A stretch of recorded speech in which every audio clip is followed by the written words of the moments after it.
is like sun. Guys, welcome back. We're back with another segment. New comic book day. Yeah. Like my voice. I'm talking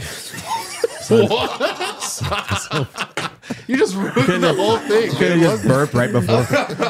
Sonny is here. He's joining us for New Comic Book Day. I'm so excited to see what you guys brought. They've got I've got some stuff. They got a lot of stuff. Mine's mainly visual aid. I'm gonna start with the. I'm gonna start with hot dog real quick. Okay. Yeah. Hi. Start over there. So, What you got this week, Claire? what up, everybody? After James Gunn's announcement of what we're going to be getting in the first, I'm gonna call it phase because chapter phase of the DCU, I was very excited to see that they're actually actively adapting stories and not just taking the climaxes of a bunch of different ones and trying to do them all in one movie. Yeah. So one of the ones they mentioned that I was very surprised that they did, which tells me how much they care, is they are adapting this book, Supergirl, Woman of Tomorrow. Came out 2021, 2022 by Tom King, and the art by Bilquis Evely. I may not be pronouncing that name correctly, but it is I wouldn't venture to say the best Supergirl comic I've ever read. Cool. And it tells you a lot about the character and that she's not just a female Superman. She is so much different than that and has so much different going on with her life than he does. And she's more jaded than he is, just like James Gunn kind of mentions in that. And the story is kind of told through the eyes of a perspective character, if you will, that Supergirl is kind of thrust into helping out because of happenstance. And Supergirl is on a planet with a red sun drinking on her birthday because she can't get drunk on a planet that doesn't have a red sun.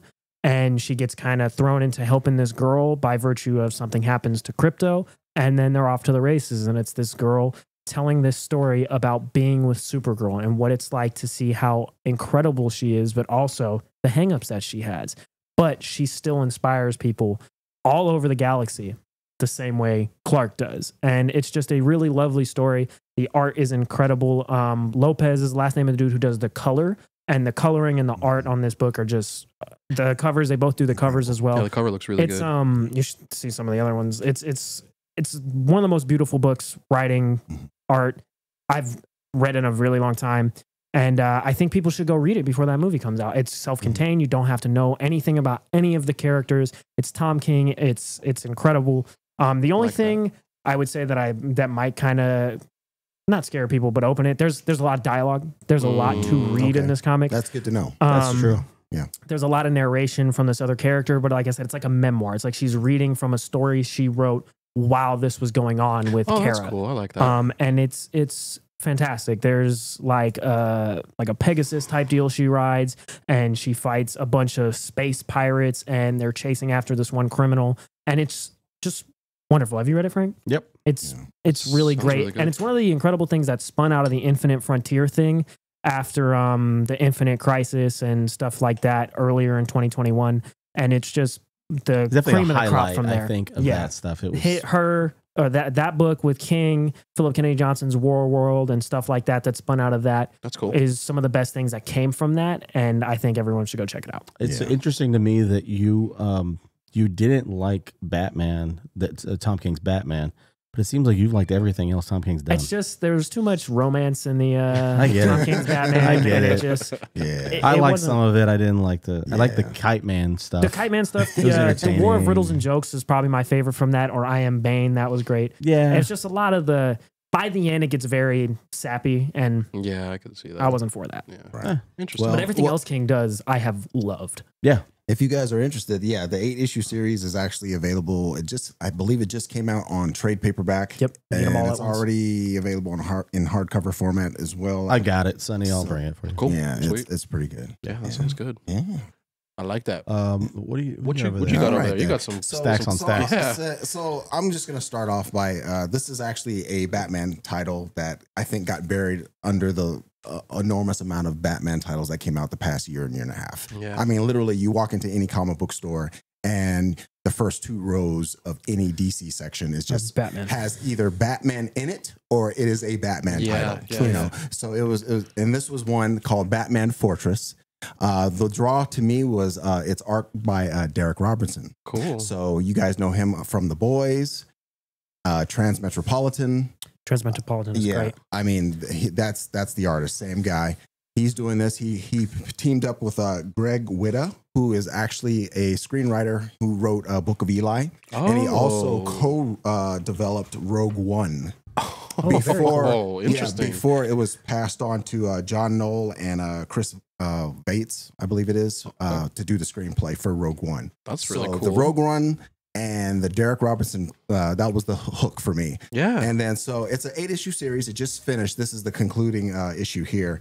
And basically it's about, so Superman is missing. No one knows where he is. The whole world goes black. So it's almost kind of like One Dark Knight in that sense. Like the whole world goes black. They don't know what's happening. Or Noctera almost. Yeah. Or Noctera even. Yeah. And they don't know what happens.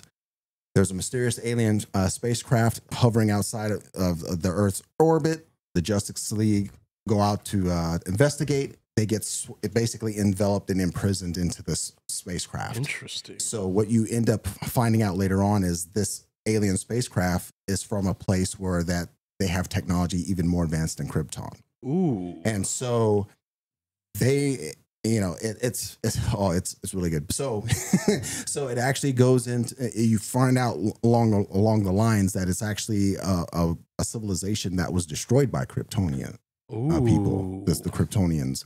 And they may not be so benevolent as we think they are. Right. So so it kind of flips kind of Superman's kind of what we know of his classic origin and history of his people on its upside down, pretty much. I like that. And it's really good. So, and from the first issues, the dialogue is just great. You see Jim Gordon, he's being a smart ass and like putting Bullock in his place. Nice. And, because all of Gotham City is black. So he's trying to take car batteries out of police cars and try to power the bat signal. Oh, that's cool. And We love a Bullock is like, Gordon. what are you? Yeah. And Bullock is like, what are you doing? Like, we need these cars. We need these people out. We need the cops out on the street. He's like, nah, dude. And he's like, bro, I am not taking my officers out there with no radio, no backup, no comms, and trying to no. Everyone, we gonna get Batman. Right. Let's figure out what's going on. And so, meanwhile, Batman's busy at the Batcave. He's able to kind of pilot. He's able to kind of fire up some of his stuff in this Batcave, and he's trying to figure everything out. Long story short, we end up with a ragtag team going to find because even the Fortress of Solitude is missing. Ooh. So we have a ragtag team of because that cover heroes. Seems like an interesting team. Yes. So it's basically Aqualad, Jackson Hyde Aqualad, so the most recent one. You have Batman, you have Green Lantern Dale, who's a new Green Lantern, who's there on his own, not on behalf, because as the story goes on, Batman actually makes contact with Oa and tries to get the Guardians and all those on board, and they're like, no, we're not dealing with that. Wow, interesting. So yeah, Dale, he happens to be down there because he likes pizza and he likes a pizza joint on Earth, and he came down and he's like, oh wow, and something's so happening. He didn't even bring his lantern because if he did, the Guardians would know he was trying to help. So he was under orders not to help. Then you have Red Arrow, Emiko Queen, who's Oliver Queen's half sister, and then you have President Lex Luthor, who teams up with Batman because Lex knows more about Krypton than anyone because he's obsessed with Superman and wanting to kill him. So you get that adventure, you find out basically that that he intentionally hid himself because he has a trail that these aliens can pick up on, and these aliens are basically trying to seek out any evidence of life left of Krypton or Kryptonian people and take them out and eradicate them. Wow, I like that. So it's really good. I will leave it at that. There's a surprise ending at the end that will just mess you up. So I'll leave it to the readers, but it's off good. Camera. It's good. And then segueing into that, speaking of Derek Robinson's artwork. So one of the series that it was actually one of my first indie comics that I ever picked up at Maximum Comics, and it's entitled Space Bastards, and it's basically really good. Yeah, it's basically these are the oversized hardcovers. Actually, all 4 are available on their website, spacemasters.com. It's like a Kickstarter. It started off kind of like a Kickstarter, and as you can see, it lines up all nice. Oh, that's cool with the glasses breaking. Yeah, and for scale, these are like a couple of centimeters taller than a DC Absolute format. And basically, what it is it's Derek Robinson teaming up. He's the co-creator of this series. Oh, you got it signed? With Eric Peterson and Joe Opry. Yes, you can buy them signed. You can buy them signed off their website. Oh, that's so cool. Yeah, so all 4 volumes are signed. They even give you little coins and stickers and things like that. So it's pretty cool. But basically, it's it's about an intergalactic postal service. So essentially, what you do is you you get all these ragtag people together. It's led by Roy Sharpton, who is he is actually headquartered out of a Native American casino. It's like it looks almost as if the whole planet is made out is like around that theme, and basically they're basically mercenaries if you think about it, because you are hired to deliver packages like a postal service, and every time the package passes hands, like between a person, an additional fee is charged to the receiver. So as it's getting passed around, the amount is going to rack up, of course, and it's going to get more and more expensive, and more money is going to get made to the end person, right? Whoever gets that technical bracelet signed off on that, because they have a little bracelet where they track, who signs and who does what, and yeah, so you got guys who are like literally fighting each other, blowing each other up, killing each other. Yeah. Sounds like something. It's wild. It's ridiculously violent and right over the top. Alley. Yeah, it's basically like it's very Garth Ennis-y and the over the top style violence. Yeah, and that's just, the kind of vibe I got from looking at it. Yeah. Garth Ennis, that's your vibe. Yeah, that is my vibe, and yeah, Punisher, it's a lot of fun. Mine too. And as the It's my vibe. and as the story goes on, you find there's this rival company that's really perfecting the teleportation technology to allow people. Because the longer the distance they have to travel, the more money it is. Right. So those are the gigs that people want. Right. Those ones where they have to travel intergalactic. The furthest. So, yeah. Now there's a teleportation company. Trying to cut out the middleman. Yeah. So now you got some. So you get these ragtag guys together trying to fight for their way of life, sort of thing. It's. Yeah. Again, something cool that's not capes. I like, right. I like different stories like that. I've got real quick. I was going to plug this thing. I know that we talked to these guys a lot about their suggestions. What did you bring? Kelly Thompson. She just dropped this new series, Black Cloak. It's kind of got vibes of like a saga type of thing. It's cool. But it's sci-fi, like space opera. 2 of the Black Cloaks are investigating the murder of a prince. But it does feel very big, grand scale, epic type of thing. Nice. It's only got the first issue, liked it so far. Marcus also read it. He enjoyed it a lot. Yeah. And the other thing I was going to mention, just because I've been enjoying it so much, because I haven't been liking Amazing Spider-Man. Miles Morales, Spider-Man, issue 3 just came out this week. That looks cool. I've been liking that a lot. I think that Ziegler's done a great job so far with Miles. And yes. Who's got Miles by the dome? You got it. Hey, you got to read to find out. I don't want to spoil like, I'm like, because it's looks stuff cool. that's coming from the first 2 issues. I don't want to spoil anything for you. Okay. But Get with it, Sonny. My bad. Dang. Miles is he's a great character, and I didn't realize this. I saw the legacy number. Marcus is right. They're right up to like 300 almost with all. If you add up all the That's different Miles. crazy. Yeah.